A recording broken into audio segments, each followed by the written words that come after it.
하이스톰입니다. K-팝 데몬 헌터스의 세계적인 인기는 영화제 수상 가능성으로까지 포커스가 이동 중에 있습니다. 그 중에서도 아카데미 시상식에서 최고 주제가상을 받을 가능성에 미국 매체들은 가장 깊은 관심을 보이고 있는데요. 빌보드 역시 이 영화 수록곡이 만약 베스트 오리지널송 후보에 오른다면 매우 큰 의미가 있는 일이 될 것이라 주목하고 있었습니다.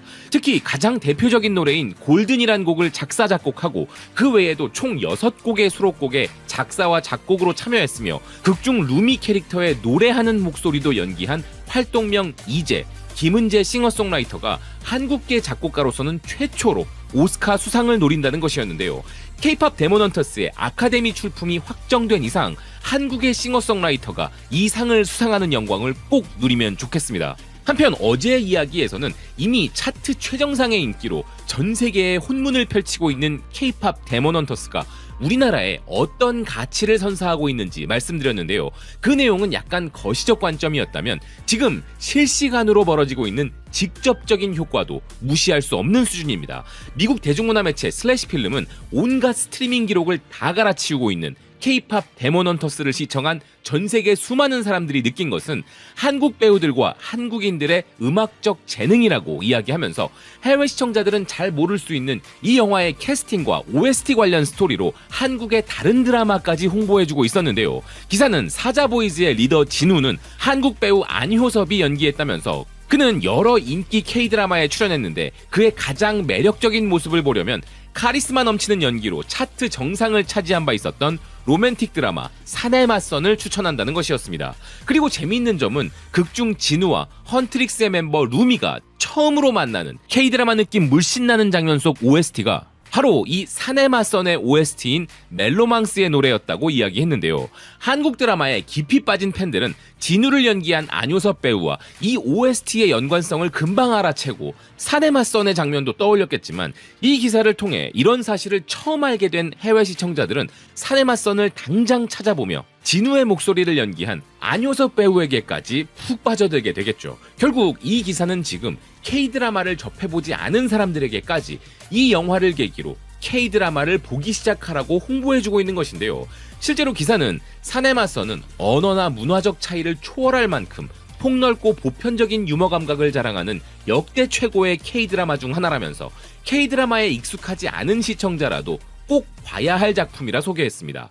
어쨌든 안효섭 배우는 K-팝 데몬 헌터스를 통해 목소리만 멋진 게 아니라 노래 실력까지 출중함이 알려지면서 세계적으로 더 큰 주목을 받고 있는 상황인데요. 그런데 지금 K-팝 데몬 헌터스는 이렇게 K-드라마 홍보뿐만이 아니라 또 다른 홍보도 열심히 해주고 있으니 그것은 바로 K-팝입니다.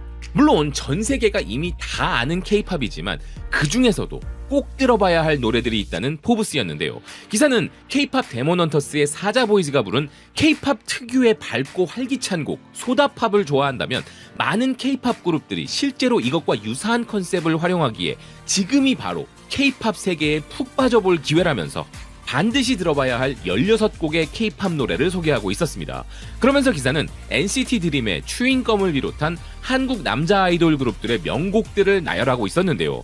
개인적으로는 방탄소년단의 작은 것들을 위한 시를 소개하지 않은 게 약간 의아한 부분이기도 했습니다만 어쨌든 더 이상 홍보가 필요 없을 만큼 이미 엄청난 위상을 가진 K-팝이라도 고소득층, 고학력, 40대 후반의 남성들이 주를 이루는 포브스라는 매체의 구독자층을 감안하면 K-팝은 이 기사를 통해 새로운 팬층을 확보한 것이라 볼 수 있는 것입니다. 하지만 최대현의 한국 홍보대사 활동 현황은 여기서 끝이 아닌데요. 우리가 가장 흐뭇해하는 우리의 전통문화 홍보에도 아주 열심인 상황입니다. 심지어 우리의 놀이개까지 주목받게 만들고 있는 수준인데요. 아르헨티나의 대중매체 지아팝은 당연히 이 애니메이션에 등장한 남산 서울타워와 한국 궁궐도 소개하고 1월 오봉도의 상징성과 예술적 가치도 자세하게 소개하고 있었지만 아름답고 귀여운 소품으로 등장한 놀이개에 주목하고 있었습니다. 그러면서 한국의 전통 장신구인 놀이개는 허리에 두르는 소품인데 영화에서 루미, 미라, 조이가 모두 자신만의 놀이개를 착용하여 현대적 스타일의 전통 한국 문화의 느낌을 더한 것이 매력적이었다는 것이었는데요. 그래서 지금 이 놀이개의 매력에 깊이 빠져버린 외국인들 사이에서는 이것을 문신으로 몸에 새겨 넣는 유행까지 시작되고 있는 상황인데요. 이 역시도 미국 매체 포브스가 주목하고 있었습니다. 한편 이 작품은 인기뿐만 아니라 작품의 질적인 면에서도 높은 평가를 받으면서 이 작품에 참여한 한국의 애니메이터들과 성우들 그리고 가수와 작곡가들까지 각자 개별적으로 주목받고 있기도 한데요. 이렇듯 K-팝 데몬헌터스는 K-드라마와 K-팝은 물론 한국의 전통 문화와 한국인 아티스트들까지 총체적인 홍보를 해주고 있는 것입니다. 그런데 K-팝 데몬헌터스가 지금 이 순간에도 세계적인 인기를 계속 유지하고 있는 그 원동력이 뭔지 아십니까? 그것은 바로 K-팝이 만들어낸 전 세계 대중음악계의 전무후무한 힘, 바로 참여형 팬덤 문화입니다. K-팝의 팬덤 문화는 이전에 그 어떤 대중음악계에서도 볼 수 없었던 아티스트와 팬들의 쌍방향 소통과 자발적 팬덤들의 활약, 그리고 전 세계적 트렌드를 만드는 챌린지와 댄스 커버 등으로 유명하죠. 그런데 K-팝 데몬헌터스의 K-팝 팬덤이 작동하기 시작한 것입니다.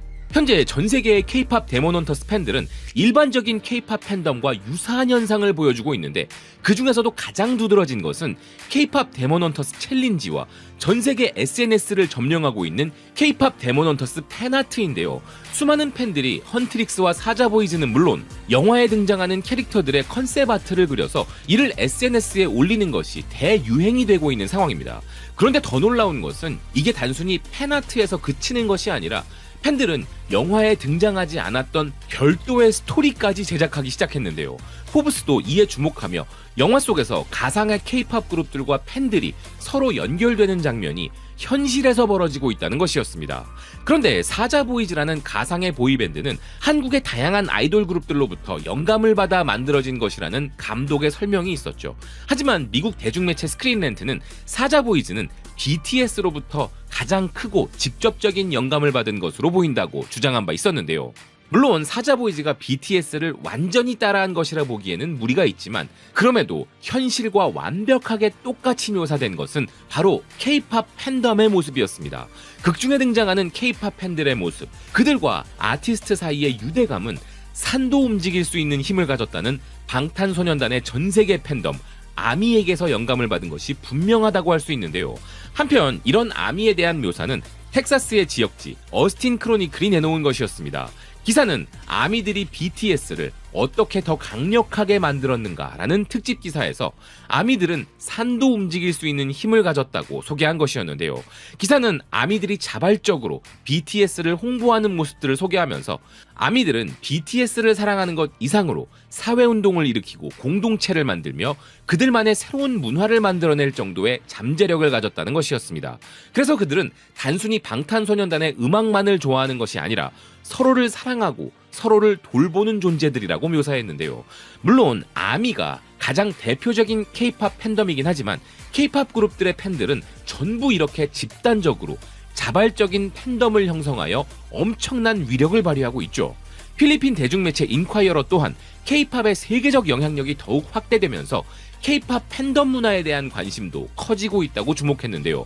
전 세계 음악 팬들이 자신이 좋아하는 아티스트에게 시간과 돈을 소비하는 것은 매우 흔한 일이지만 K-팝 팬들의 애정 표현은 보다 조직적이고 체계적이며 그들만의 커뮤니티를 형성한다는 점이 두드러지는 특징이란 것이었습니다.